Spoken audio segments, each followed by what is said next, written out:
बाबू मूलचंद जैन जी को हम याद कर रहे हैं। यदि हम बाबू मूलचंद जैन जी की शख्सियत को, उनके व्यक्तित्व को, उनके कृतित्व को, उनके पूरे काम को, उनके विचारों को, उनके संघर्षों को का यदि आकलन करें तो वो हरियाणा के ही नेता नहीं थे। उनका जो काम है वो देश भर में फैला हुआ था।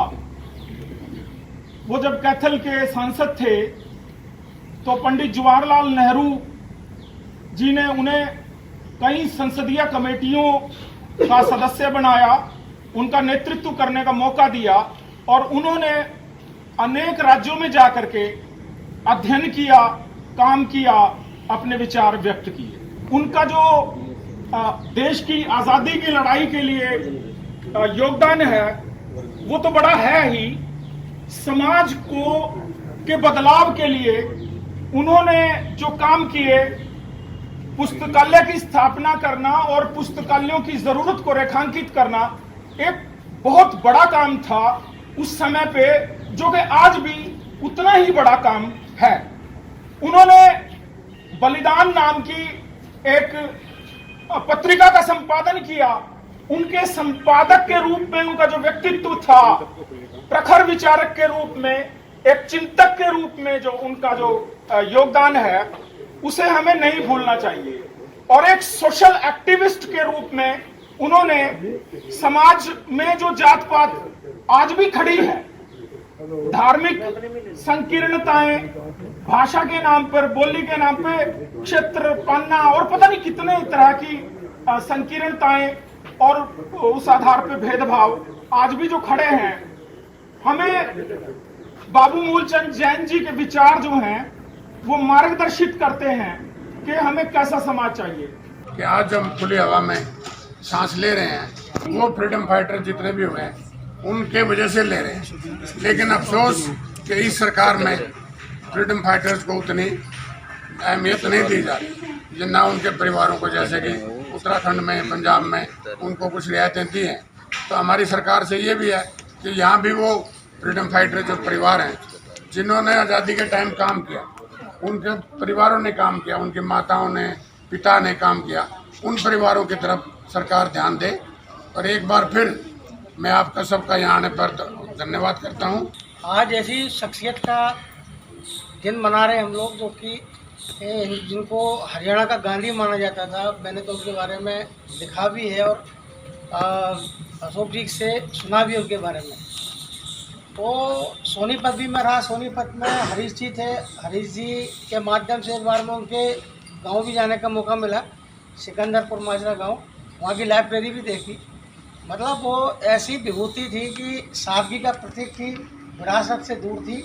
अब आप ये देखिए कि अशोक जी हैं, अशोक जी को देख के और आज के आधुनिक सांसद और विधायकों के परिजनों को देखकर लगता है कि अशोक जी के पिताजी कई मर्तबा सांसद रहे, कई मर्तबा विधायक रहे, कई मर्तबा मंत्री भी रहे, मंत्री जैसे पद पर रहे। लेकिन उन्होंने अपने परिवार के लिए नहीं किया, केवल समाज के लिए किया और देश के लिए किया। तो ऐसे ही लोगों से आज प्रेरणा मिलती है। अगर हम आज की राजनीति की देखें और उस समय की राजनीति, जब बाबू मूलचंद जी जीवित थे, मतलब जमीन आसमान के अंदर पाता। आज अगर एक विधायक भी बन जाता तो अपनी 7 पीढ़ी के लिए इंतजाम कर जाता। और ऐसा नहीं लगता कि विधायक की पहचान उसकी गाड़ी और अंगरक्षकों से होती है। लेकिन बाबूजी के टाइम में था कि विधायक हुआ, मंत्री हुआ, सांसद हुआ या सेंट्रल मिनिस्टर हुआ, प्रधानमंत्री हुआ, वो ऐसे ही निकल जाते थे। उनको लगता नहीं था कि ये जनप्रतिनिधि, लगता था कि ये जन नेता हैं, राजनेता नहीं है। आज राजनेता और जन नेता में बड़ा अंतर हो गया। बाबूजी उस समय के एक जन नेता थे जिनके पीछे मतलब काफिला चलता रहा, जिनके मतलब मैंने यहाँ भी सुना है करनाल में कई लोगों से भी, अगर करनाल का, अगर स्वतंत्रता सेनानी का इतिहास देखा जाए तो बाबूजी का नाम उसमें बड़ा प्रमुखता से आता है। बाबूजी एक बुद्धिजीवी थे। कोई सज्जन बता रहे मेरे को कि बाबूजी की बुद्धिजीविता पर, लेखन पर किसी ने, अंग्रेजों ने पाबंदी लगाने की कोशिश की, एक रूल्स लागू किया, लेकिन उन्होंने उसकी परवाह न करते हुए भी उस चीज़ को लिखा। जो वो लिखने के भी आदी थे, लिखने के भी बड़े अच्छे थे। उनके लेखन से उस समय एक आग बोलती थी। तो उसके बाद उनके लेखन के आधार पर एक नया कानून बनाकर बाबूजी को और कुछ वकीलों को सजा दी गई। तो यह मैंने सुना है हालांकि। तो इन सब चीज़ों संस्मरण से लगता है कि आज बाबूजी को आज स्कूलों में मनाने की जरूरत, बाबूजी का जन्मदिन को, पुण्यतिथि को आज ये कार्यक्रम यहीं तक सीमित कर नहीं रहे। आज मैं देख रहा हूँ कि चंद लोग ही सीमित हैं जो बाबू से जुड़े हुए थे, लेकिन आज नई पीढ़ी के कोई भी लोग यहाँ नहीं है। एक स्कूल या कॉलेज बाबूजी के संस्कार लोगों में है, तो उस तरह का बड़ा कार्यक्रम करने की ज़रूरत है। जैसे बाबूजी ने सबसे पहले हरियाणा की लाइब्रेरी सिकंदरपुर माजरा गांव में बनाई। हरीश जी ने मेरे को बताया कि उसके लिए बड़ा उनका वो था, प्रयास था। वो भजन लाल जी से कहकर उन्होंने कई जगह लाइब्रेरी बनवाई। उनका जन्मदिन को पुस्तकालय दिवस के रूप में मनाया जाता है, लेकिन कभी इस तरह का सार्वजनिक कार्यक्रम नहीं हुआ। मेरा तो अशोक जी से भी निवेदन है, हरियाणा सरकार से निवेदन है कि इस पुस्तकालय दिवस को एक अच्छे स्तर पर मनाया जाए और उस जितने पुस्तकालय उनमें बाबूजी की जीवनी रखी जाए, जिससे कि बच्चों को प्रेरणा मिले। बाबूजी का पैतृक गांव सिकंदरपुर माजरा था और वो एक प्रांत लेवल के इस तरह के मैं समझता हूँ, क्योंकि मुझे उनके साथ रहने का मौका मिला कुछ दिन, ज़्यादा दिन नहीं, कुछ दिन मिला। और उनसे जो हमने सीखा, बाबूजी का व्यक्तित्व तो मैं समझता हूँ कोई बहुत बड़ा उनका लेवल था। और ऐसे देशभक्त आदमी और इस तरह के जो उन्होंने कार्य किए, मुझे लगता नहीं कि मतलब उनके लेवल का कोई आदमी इस प्रांत में है। मतलब किसी चीज़ की ना परवाह करते हुए कोई अगर उनकी पूरी बातें अगर बताने लग जाएं, मुझे लगता है कि शाम तक भी उनकी नहीं बता सकते। क्या करैक्टर था उनका। और मतलब उसके बारे में आप लोगों को, बहुत सारे लोगों को पता भी होगा कि आज़ादी की लड़ाई में उन्होंने गांधी जी के साथ कहाँ आसोदा में, तो गोहाने में उस टाइम मैसेज भी आया था, जैसे हमने सुना है कि भाई गोहाने का एक वकील वहाँ मारा गया, लेकिन बाबूजी को चोट बहुत ज़्यादा लगी थी उस टाइम पे। और व्यक्तिगत रूप से उन्हें गांव सिकंदरपुर माजरा में चौधरी भूपेंद्र हुड्डा, मुख्यमंत्री हरियाणा के पिता श्री रणबीर हुड्डा थे, उनके नेतृत्व में 6 अगस्त 1942 के गांव सिकंदरपुर की माजरा की चौपाल से उन्हें व्यक्तिगत गिरफ्तारी दी थी। और उनके वहाँ पर उनका बाबूजी का वो लगा हुआ है। और हमारे गांव में भी बाबूजी का जो स्कूल का, हमारे गांव का स्कूल का नाम भी बाबू मूलचंद जैन राजकीय उच्च विद्यालय है। और जो पुस्तकालय जो उनका पैतृक निवास था, जैसे अशोक जी ने बताया, 1991 से 20 अगस्त 1991 से जो है बाबूजी का हम निरंतर जो जन्मदिन है 20 अगस्त को पुस्तकालय दिवस के रूप में। और जो वहाँ की पुस्तकालय है, मैं समझता हूँ कि हरियाणा में पहली प्रकार की पुस्तकालय है। और तत्कालीन वित्त मंत्री मांगेराम जी गुप्ता ने 1991 में 20 अगस्त 1991 को उसका उद्घाटन किया था। और लगातार 1991 से लेकर और आज तक मतलब कंटिन्यूसली हम 20 अगस्त को हम उनका जन्मदिन मनाते हैं पुस्तकालय दिवस के रूप में। और ये बाबूजी की प्रेरणा थी। लिखते रहते थे बाबूजी, बहुत लिखते थे कि भाई हर गांव में इस तरह का पुस्तकालय है, और बहुत बड़ा पुस्तकालय है, बहुत सारी किताबें हैं उसमें। तो इस तरह का जीवन रहा बाबूजी का। तो उसके बारे में तो मतलब और कुछ बताना, क्या क्या कहते थे वो, मतलब उस दिन मैं सेक्रेटरी रहा हूँ बाबूजी जब थे, जीवित थे, तो बड़ा समझाते थे। मतलब कभी हम मिलते थे, जैसे वहाँ के विधायक हैं, कांग्रेस के विधायक हैं जगबीर सिंह मलिक है, मंत्री भी रहे हैं वो। एक बार कहते भाई सत्यनारायण चलो एक बार, मतलब वो बता के आते थे भी इस तरह काम करना चाहिए। कौन बताते हैं आज, तो सब ऐसे लग रहे हैं आ जाओ, धन आ जाए, धन आ जाए। कभी किसी प्रकार की कोई उनका तो मतलब इस तरह का मतलब चरित्र, तो वो आदमी के रूप में क्या थे, मतलब गॉड नोज। तो और इस बार जो है 20 अगस्त को हमने यहाँ भी ITI में जो है प्रधानाचार्य और स्टाफ की कृपा से हमने यहाँ भी जो है उनका जन्मदिन मनाया। गांव सिकंदरपुर माजरा में भी उनका जन्म, और एक स्टैचू बाबूजी का अग्रवा मेडिकल कॉलेज में भी है, वहाँ भी जो है वहाँ के भी यहाँ रिप्रेजेंटेटिव आए हुए हैं, रामनिवास जी हैं, लाइब्रेरियन है वहाँ पे।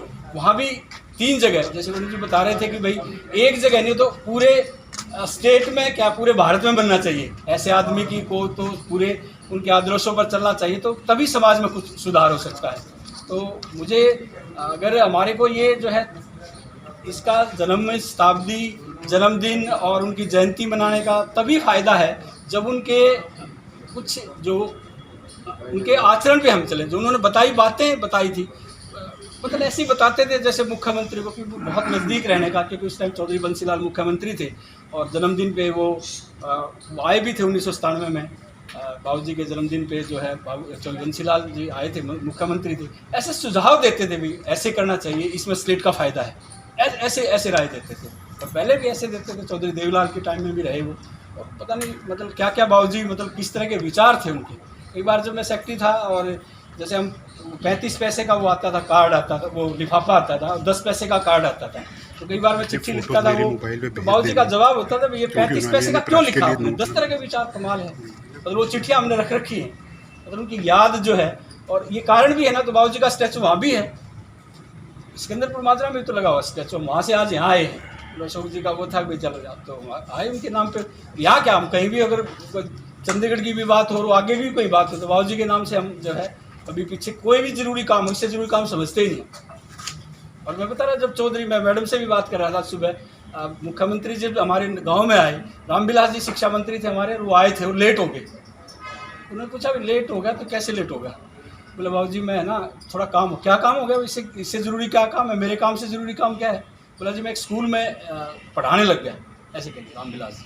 बोले आज ही पढ़ाना था क्या आपको, तो धमका, और स्टेज पे नहीं, स्टेज तक नहीं, उनके साथ नहीं छोड़ दिया उनको। तो किस तरह का व्यक्तित्व, कोई परवाह नहीं करते, तो किस मतलब कोई भेदभाव नहीं, कोई जाति पाति नहीं, कोई बात नहीं। कई बार गांव में कह देते थे बाबूजी आप ये कह दें तो ये जन्मदिन का नहीं भाई, ये ऐसे नहीं, ये तो सबका है, ऐसे मतलब इस तरह बातें करते थे। मतलब उन्हें लगता ही नहीं था ये किस तरह, मतलब कोई इनमें कोई मतलब कोई अंश मात्र भी कोई किसी प्रकार की वो है। हर जाति का, हर धर्म का, मतलब गांव का किसी भी जाति का हो, जो काम उन्होंने करना तो कहते थे, फटाक से कहते थे, नहीं करना तो कह देते थे नहीं भाई, बिल्कुल इज्जत नहीं करते थे किसी प्रकार की। मैं आप सबको बहुत बहुत बधाई देता हूँ जो बाबू मूलचंद जी के ये समारोह में सम्मिलित हुए। बाबू मूलचंद जी से मेरा बड़ा पुराना संबंध है। एक ही बात है, दूसरों के भले में अपना भला है, प्राणी सेवा ही प्रभु पूजा है, वो इसी के प्रतीक थे। और पर दोष दर्शन के समान अन्य कोई दोष नहीं है, दूसरों का दोष नहीं देखते थे। हम दूसरों के काम आए, कुछ न चाहें, उनका जीवन बनाने का एक ही फायदा है कि परित का काम करें। परित सर्व धर्म निभाई, पर पीड़ा समनी अदमाई, परित व जिनके मन माई, ताक जग दुर्लभ सुनाए। वो परित के लिए पैदा हुए थे, परित के लिए मरे, परित के लिए जिए। तो मैं हमारे मानसिक में भी आते रहते थे, स्वामी जी आते हैं और मैं उनके घर जाते ही रहता था। मुझे उनसे बहुत प्रेम था। आप इतनी संख्या में आए और इतना प्रेम प्रकट किया, आप धन्यवाद और बधाई के पात्र हैं।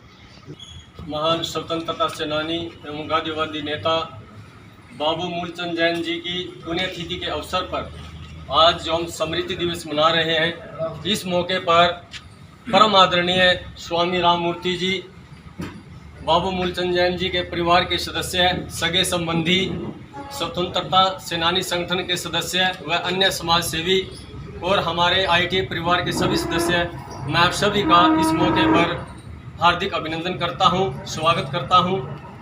जहां तक हमारे देश के लिए सभी स्वतंत्रता सेनानियों की बात है, कभी भी किसी भी स्वतंत्रता सेनानी का दिवस आता है, पुण्यतिथि आती है, जयंती आती है, तो हमारे दिमाग में जितने भी स्वतंत्रता सेनानी हुए हैं उनकी तस्वीर हमारी आंखों के सामने से एक फिल्म की तरह चलती है। और हम सभी अपने आप को धन्य समझते हैं कि हमारे जो पूर्वज थे वो कैसे थे, जिनकी वजह से आज हम इस खुले आसमान के नीचे सांस ले रहे हैं। कई बार हर व्यक्ति के अंदर एक अजीब सी अनुभूति होती है, जैसे ही हमारे सामने उनका चित्र आता है तो हमारे अंदर भी एक अनुभूति होती है, शायद हम भी उस समय पे होते और हम भी कुछ योगदान करते। लेकिन अगर हम उनके लिए अपना कीमती समय निकाल कर अगर हम उनको याद भी कर लेते हैं या उनके आदर्शों पे चल भी लेते हैं तो भी हमारे लिए ये बहुत बड़ी बात है। क्योंकि आजकल सभी लोग स्वार्थी ज़्यादा हैं, समाज सेवी कम हैं। उसके बावजूद भी समाज अगर जिंदा है तो समाज सेवी अच्छे लोगों की वजह से ही जिंदा है। और जहाँ तक बाबूजी की स्मृति दिवस की बात है, ये जो हमारा ITA परिवार है, इसमें स्टूडेंट, टीचर और सभी को मिला के कम से कम 2500 के करीब संख्या है। इनका नाम हमारे तो दिलों पे छपा हुआ है, क्योंकि जब भी हम अपना कोई कार्य शुरू करते हैं, व्यक्तिगत शुरू करते हैं या सरकारी शुरू करते हैं, लास्ट में हम यही लिखते हैं, बाबू मूलचंद जैन जी, राजकीय औद्योगिक प्रशिक्षण संस्थान करनाल। क्योंकि जब भी हम कोई कार्य स्टार्ट करते हैं सबसे पहले बाबूजी का नाम ही हमारे दिलों में आता है। और हमारे पूरे परिवार के दिलों में इनका नाम बसा हुआ है। जब भी हमें कोई पूछता है कि आप कहाँ काम करते हो, तो सबसे पहले हमारे दिमाग में बाबू मूलचंद जैन जी का नाम ही आता है। और हम अपने आप को बड़े सौभाग्यशाली समझते हैं कि हमारे संस्थान का नाम उनके नाम पर पड़ा। कम से कम ITI का नाम बाबू मूलचंद जैन जी होने के कारण हम एक महान हस्ती को, एक महान स्वतंत्रता सेनानी को कम से कम उसका नाम तो याद करते हैं। पहली तो मैं गुजारिश करना चाहता हूँ, मेरी रिक्वेस्ट है प्रिंसिपल साहब से, आज तो इत्तेफाक से इतवार का दिन है, छुट्टी का दिन है, लेकिन अगली बार जब भी ये दिन आएगा, हो सकता है सोमवार हो, मंगलवार हो, वर्किंग डे कोई भी, मेरा मतलब वो दिन ITI के लिए वर्किंग डे होगा, स्टूडेंट्स यहाँ पे होंगे। इन बातों को जो हम यहाँ खड़े होकर बोल रहे हैं, यदि हमारे विद्यार्थी भी सुने, यदि उन तक भी ये बातें पहुंचे, देखिए पहली बात तो आज हम उस लेवल पे आ गए हैं कि साइंस की बातें ज्यादा होती हैं, इतिहास को लोग जो है ना भूलते जा रहे हैं, और जैसे जैसे इतिहास को भुलाया जा रहा है वैसे वैसे गलत बातों को बढ़ावा मिलता है, अच्छी बातें लोगों को पता नहीं चलती है। हमारे स्वतंत्रता सेनानियों का जो इतिहास था, मैं किसी पार्टी विशेष का पक्षपात नहीं करता, लेकिन उसमें कुछ तोड़ मरोड़ करने की बातें की जा रही हैं। कुछ एक हमारे ऐसे आदर्श जो नेता हुए, उनके चरित्र के साथ छेड़छाड़ की जा रही है, व्हाट्सएप वगैरह पे, सोशल मीडिया पे दुनिया भर की गलत बातें प्रचारित की जा रही हैं, जिससे हम जो है ना भटकाव की तरफ बढ़ जाते हैं, क्योंकि असली इतिहास हम जानते नहीं। आप जैसे बुद्धिजीवी जब किसी महफिल में बैठ के हमारे नौजवानों को सरेआम संबोधित करेंगे और ये बातें बताएंगे, और उनको बताएंगे कि हमारे लोकल लेवल में इस तरह के नेता पैदा हुए, बाबूजी मूलचंद जैन जैसे, तो शायद उनके दिमाग के ऊपर एक हस्ताक्षर होगा अच्छी बातों का, और वो उन अच्छी बातों को ग्रहण करेंगे, उसके बारे में बातें भी करेंगे।